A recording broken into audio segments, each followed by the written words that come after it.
What's up, everyone? Welcome back to the channel. Boozer here. Thanks for stopping by. Hopefully, you guys having a great Saturday so far. It's the weekend and it's 6 a.m. Raid never sleeps. We got a pretty big news update here in this video, so stay tuned for all of that. We'll break it all down for you guys. All right, without further ado, let's jump into this announcement here. I'm going to put it up on screen. And hey, y'all, this Monday, April 13th, we're planning to launch two events simultaneously. First, we're launching a Awakening boost, guys, giving a 2x chance to summon 5 and 6-star perfect souls from mortal and immortal soulstones. Now, the small ones and the medium ones getting a boost is huge, and this is one of the better boosts that happen for these soulstones. Sometimes they only boost the 6-star rarity, but in this case, they're boosting the 5 and 6-star for both of the soulstone types. So this is a pretty good boost. I would say it's pretty close to one of the best. I think I've seen boost to 4, 5, and 6-star in certain events, but in this case, we have two stones boosted 5 and 6-star, which is very, very nice. High incentive to pull during this event. Now, what's next? Please note that this boost applies to the soul's rank. Regardless of its rarity, this event will last 4 days. So that's going to be the first rank. So if you guys look at the info here for the soul stones, the where is it? Rank will get boosted. Sorry. So the rank will get boosted for the mortal soul stones by 2. So 3% and 1.5% here. And then the immortal soul stones, you'll get 24% for the 5-star and 12% for the 6-star. Again, these are pretty significant, especially for the medium-sized immortal soul stone. Now, we're not going to get any boosted chance on getting mythicals or legendaries or anything like that. Unfortunately, these ones always stay the same. But in this case, at least the ranks will be higher.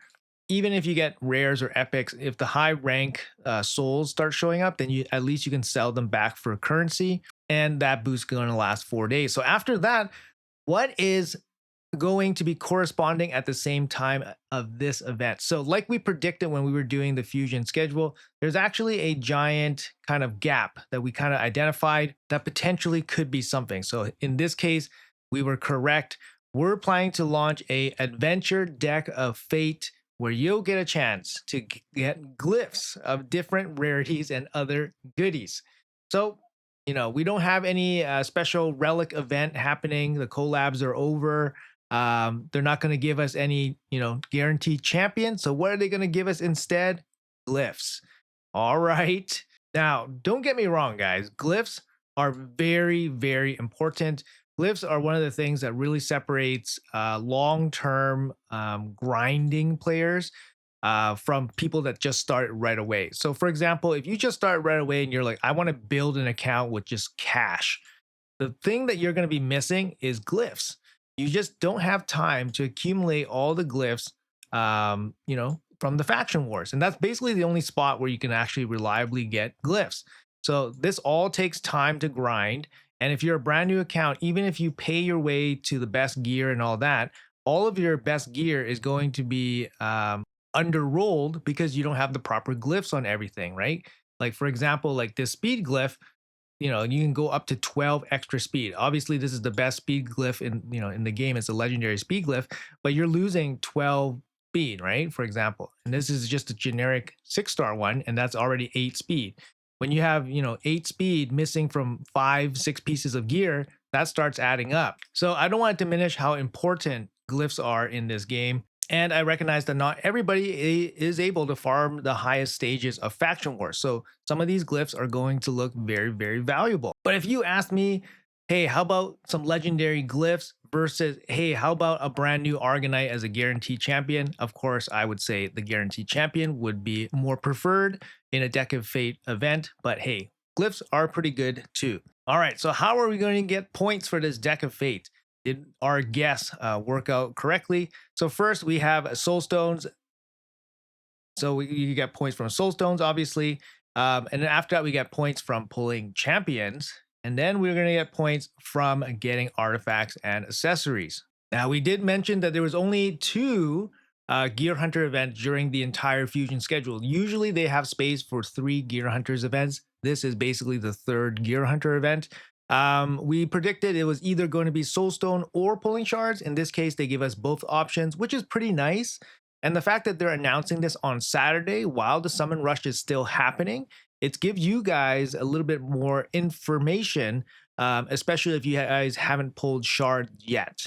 Just an example. However, I do highly suggest pulling soul stones for this instead of shards, mainly because there is an awakening boost. There's more incentive to pull soul stones. And if you're pulling shards here, then you won't be able to pull shards for the champion chase, for example. And you're just more likely to jeopardize the fusion by pulling shards during the deck of fate. So I would say leave shards off the table for this deck if you guys are interested. During this event, you'll be able to collect rank 6 uncommon, rare, epic, and legendary glyphs of the following types: vitality, strike, endurance, haste, resistance, precision, health, attack, and defense. I think this is all of them. I don't know, correct me if I'm wrong, but it feels like it's all of them. There's 9 here, and we're going to be able to get all rarities and all 6-star rank glyphs.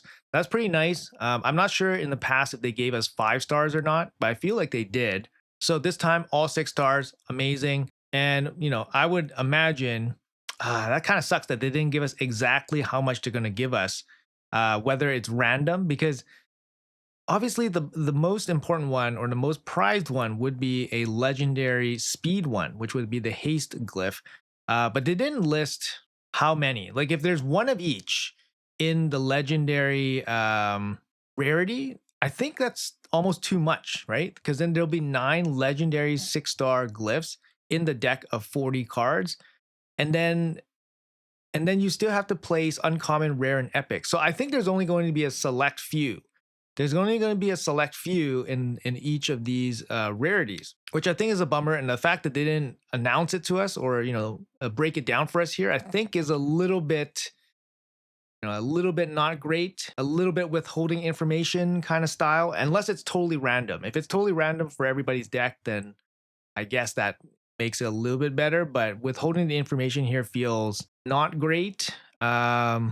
All right, let's read a little bit further. Uncommon glyphs will be hidden under commons. You have rare glyphs will be hidden under rares. Epic glyphs will be hidden under epics. Legendary glyphs will be hidden under epic fate chests. Oh, epics and rare will also be hidden in the lower tier chests as well. Legendary glyphs will only be hidden in the epic fate chests. Oh, what the heck? It's only going to be in fate chests? So it's not even hidden in the cards. Okay, so the epics are located in the fate chests, rares in the fate chests, but cards as well. So the legendary glyphs you can only get from epic fate chests. So they're not even in the epic cards. Oh no, that sucks. Oh man, that's a big bummer. So the highest rarity glyphs are only located in the fate chests. Okay, so that gives us a little bit more information, and obviously devalues the deck of fate significantly. But I think it's still okay for general population, general player base, because like I said, those big glyphs, any kind of higher rarity glyphs in the 6-star are not easy to get, especially if you can't farm hard faction wars yet. Let's see what else. You will be able to pin a card rarity during this deck of fate. Okay, so that makes it a little bit better. So the pin card rarity really boosts the value of decks because it all but guarantees you, a couple of the biggest fate chest rewards if you decide to complete the entire deck. It's a nice feature and it's a nice reward boost. So hopefully, if you guys decide to complete the deck, you guys will be able to, lock in a couple of these epic fate chests and then hopefully get some legendary glyphs out of it. And then this event will last 4 days. So both events lasting together on the same 4-day time slot. So we got the awakening boost coinciding with the deck of fate for the entire duration. Now, how do I feel about this event? I mean, if you guys are, new or mid or progressing type of accounts, I think this is something that you can ignore and just focus on the fusion. If you guys are going for fusion, of course, obviously, if you guys are still active in the game, you guys will naturally farm up some gear and accessories. So you guys will naturally be getting some points towards Deck of Fate, and then you guys just flip cards, get whatever you guys get, and then just be on your way, carry on with the fusion, for example. If you guys have soul stones, the big thing here is if you guys have soul stones, you guys have to make a decision whether you want to use the soul stones for the Deck of Fate, mainly for the awakening boost, or you want to save those soul stones for a potential guaranteed event sometime in the future. Now, they've been doing this pretty consistently, guaranteed events for champions. They've been doing it, like I said, pretty consistently, but we don't know if, they can decide not to one day, right? So you guys are kind of foregoing this opportunity cost, which is having boosted rates on your mortal and immortal soul stones, and foregoing that boosted rate for the potential of a future event, which may or may not happen, of course, right? And of course, maybe the champion you're not interested in, et cetera, et cetera. So there's a lot of negative things that can happen if you decide to kind of hold out, but you kind of have to make that decision for yourself. There's no real right or wrong. Like I said, getting these glyphs, very, very nice, especially for players that are not able to clear high faction wars very easily. Each glyph that you're getting is guaranteed going to be at least a 6-star. And then, of course, if you get the higher rarity 6-star glyphs, those can be very significant. Obviously, things like the accuracy glyph, speed glyph, they're very, very nice, giving you a lot of stats. So, the rewards are not just for end game accounts. For early game accounts, if you guys get your hands on some of these glyphs, it's going to be very, very impactful. And sometimes these kind of rewards are already ahead of where your account is in terms of overall progression. Like, for example, if you're not even at normal 21 faction wars, getting 6-star glyphs is just not going to be easy, not going to be consistent. So getting them here is actually, not too bad. Now, personally speaking, I'm going to be pulling my immortal and mortal soul stones mainly for the 5 and 6-star boost event. And anything that comes from the deck of fate is just going to be extra for me. Like, for example, I might even just pull more soul stones than is necessary to finish off the deck of fate, just because the boost is so good. Now, in terms of how much points is needed, how many soul stones is needed to clear the entire deck of fate, based on previous deck of fates, they always cost 40,000 points to clear the entire thing. For non-champion related deck of fates that include soul stones as a requirement, generally speaking, we're talking about 90 points for the soul stones, the small ones, and then 10x the 90 points for the middle ones, so that's 900 points, and then 5x for the big ones, so 4,500 points. So if this deck of fate follows that point breakdown, then in terms of the immortal soul stones, you're looking at spending about 45 immortal soul stones to clear the entire deck. And then for the mortal soul stones, you're looking at about 450. Now, those numbers are pretty daunting, but keep in mind that we do have a gear hunter / dungeon diver event component as well. So you can definitely spend energy along the way if you guys have more energy than you guys have soul stone. Keeping in mind that energy, it's about a 1-to-1 in terms of points. If you're farming at a very efficient stage, it's going to be, something like normal 20, for example. So if you're planning to use energy strictly, then it's going to cost you about 40,000 to 45,000 energy to clear the entire deck just with energy alone. Huge numbers, obviously, but you want to, basically mix and match the different requirements so that it's not a huge strain on your resources. But like I said, personally speaking, I will be participating in this event mainly for the 5 and 6-star boosts on the rank. And then the deck of fate rewards will just be kind of extra cherry on top of the ice cream here. All right, guys. So something else to consider is that we're probably going to get a soul event for Mavera sometime in the future.